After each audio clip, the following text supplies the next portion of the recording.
So say we all. Yeah.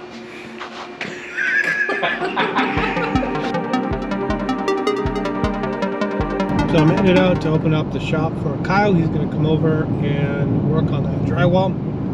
I think he hopes to finish up the mudding and taping that he started last weekend. And I was going to go get my Juki, which is like a big industrial sewing machine. It's gets built into a table. It's kind of a whole thing. But then I realized I don't think it'll actually fit in the car. So I'm gonna have to wait until we get U-Haul to get all our stuff, tools and things out of storage. We've been waiting to do that until we get the walls done and that kind of thing, because we don't want to have a lot of stuff in the space. For one thing, all the dust and debris will get on it, and another thing, it's hard to work around lots of stuff basically. So we've just been holding off on downloading the storage units until we kind of get that main space cleaned up. And it's cold. It's freezing, literally out, just freezing. 0 centigrade for you Canadians. And that's a little unseasonable for Washington. A little bit worried. We got snow really early. It stayed really late last year. They promised me global warming, but instead, actually, I think it's setting up to be quite a cold, wet, snowy winter. I guess that's Alex's forecast. Based on absolutely no scientific evidence, I just feel like freezing cold in mid-November is a little odd down here in the city. Obviously, it gets very cold in the mountains, but in the Seattle area around sea level, normally the winters are mild. So we'll see. We'll see what Mother Nature has in store for us.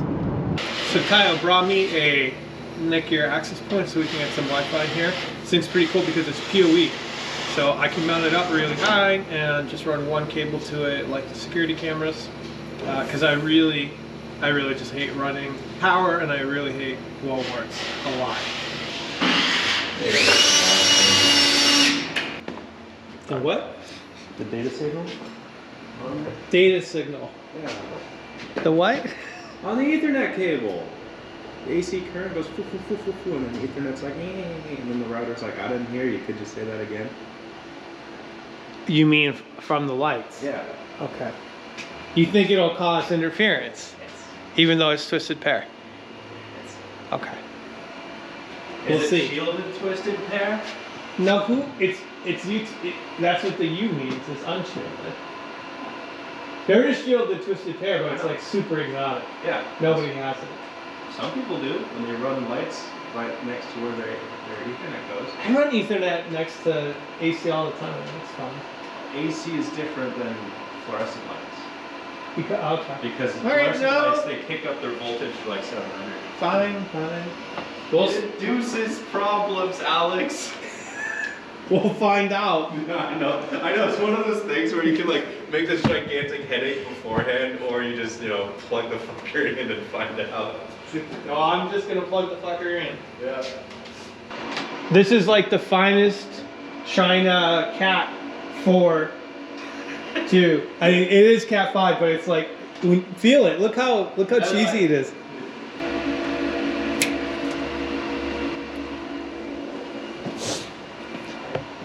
I mean, it worked for my PoE security cameras. What's going on here? I misjudged what the guy did, and it's causing issues. Because it's not straight. Like, I thought that the bulges were screws that were like planted a little too deep, but this one right here was a screw that was underneath the board that pushed up on the board. Ah. So, in fact, the entire board wasn't screwed out. I thought it was, but... And I think the one screw that did hold it in was one that I broke off the head of, trying to tighten it down to get it below the mount. So you made it worse. So I made it worse. But I thought that there were like a bunch of other screws holding it in. The point of screws and rivets is that there are like 100 of them. All right, as you say, let's plug this fucker in. So, interesting. I might actually get Wi-Fi signal immediately because it'll kick up with the old one. The old SSID and password, but it'll grab a DHCP from your network. So it was in bridging mode before? Yeah, so it should work fine for you. Yeah, both of them were set to bridging mode. I don't even see like a reset button on it. It's on the side. It's like a little recess. Oh yeah. Well, if you can get into it, you can just. Do you have the password? Yeah. Just change. Okay. So I'm gonna go ahead and put it up there. But maybe you'll just be like, I'm not gonna tell you the password. This is my private reserve Wi-Fi. Get your own. I'll make a guest Wi-Fi just for you. Guest Wi-Fi. I'm a guest in my own home. Oh, was I supposed to put the Ethernet like through this thing? You can unclip that and then basically reclip it once you have the thing mounted. Because I do the same thing all the time. So you mount the router or the access point, and then you can route the Ethernet cable behind that shield. All right, so Kaio's private Wi-Fi that I don't know the password for, and if I'm really lucky, he'll give me a guest account. It's mounted, plugged in, gets power. It's good.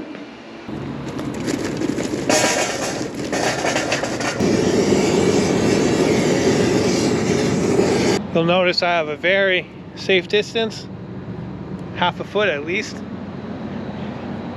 I believe in the Midwest they call this tailgate. What's in store today? I don't know. Eating. I made my compost bucket with drain holes and a spout so I can collect any compost tea for the plants.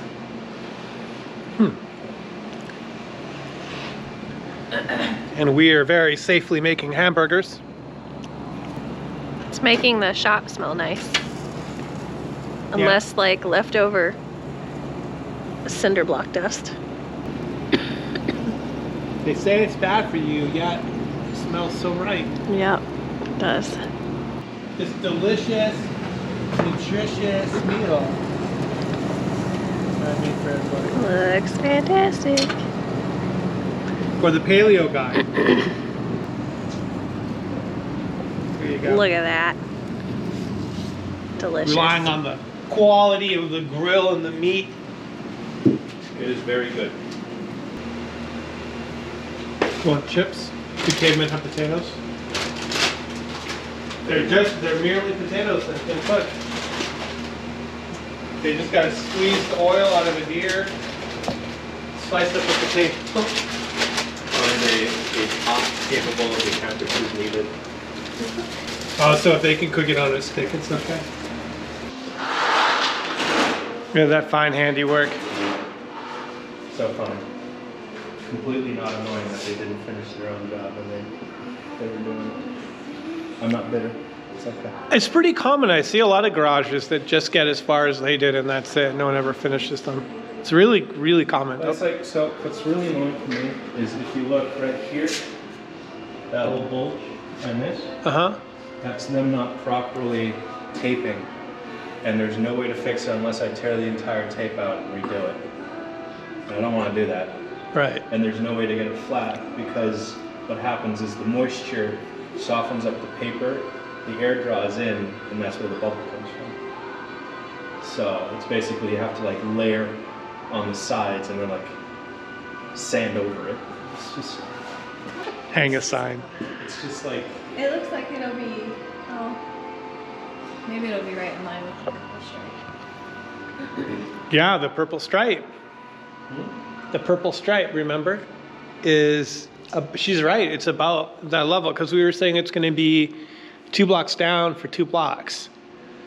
And if you carry that all the way around, it's right above this. yeah, because if you take 2 blocks, they basically split the difference between these two. Yeah. So we're going to paint over it. And since you have a fetish for lights, do you want to hang some lights? Sure. Was that me lighter? There is one. One bracket will actually hold the light. This is how we did it before.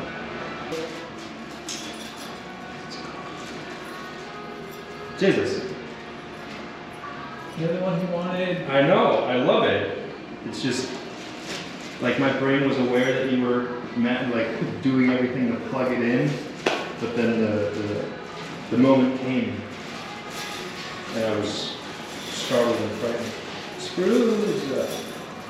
So I'm going to be embroidering some LEIGH&CO patches in the purple color that I like to use. So I have empty bobbins. I usually like to fill a few, especially doing embroidery, because it doesn't take very much stitching to go through a bobbin. They're too small, frankly. I wish they were bigger. Probably would be on an industrial machine, but this is original, just on a machine.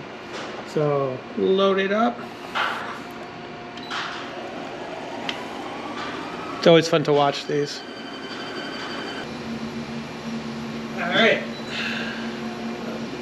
And of course, this is one of the USB things that will go in either way. Serious? Yeah. Oh, here's the Kai patch. Remember when I made the Kai patch for you back in the day? It's still on there. And now we wait.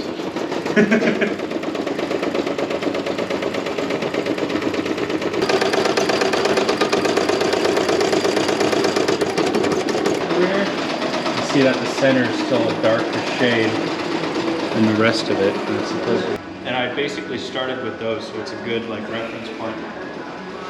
All the small little screw patches are a lot smaller, so they don't hold as much of the humidity in. So I've basically been able to finish all those. There's a couple of them where the wall decided to give, so I have to patch those. But for the most part, it's coming together. We'll be painting before you know it. That is the dream. You know, And then I figure I probably have to come here by myself and put some plastic down, and yeah. Then I need the doors open too, so it's gonna be like really cold. do they make larger brush heads? You can do more surface area? I don't know, maybe. Might be worth looking at. Although it didn't even take me 15 minutes to do that. Oh wow, okay. So I can do all of this soon. And the paint, like a lot of the paint's actually fine. Yeah. It's Do you want to do it on you, or do you want to just get the corners that have been... no, I'm gonna clean up the parts where the paint is failing. So not the center part, and then we'll reseal and reprime everything. And Nikki went and asked them, and they're like, you can go over it. Well, I'm almost done putting on the third layer of mud for the drywall. It's unfortunately still not dried. I hoped it'd dry faster, but it didn't. We saw how a patch machine CNC sewing, I don't know, whatever that thing is, works. So we have some LEIGH&CO patches, which is cool. And then once the drywall is done, we'll be able to paint it and then move more stuff in, which is for the future, but not today. Not today. Not today. Not today? No, not today. So say we all. Yeah. All right, so it's fair she doesn't know that reference.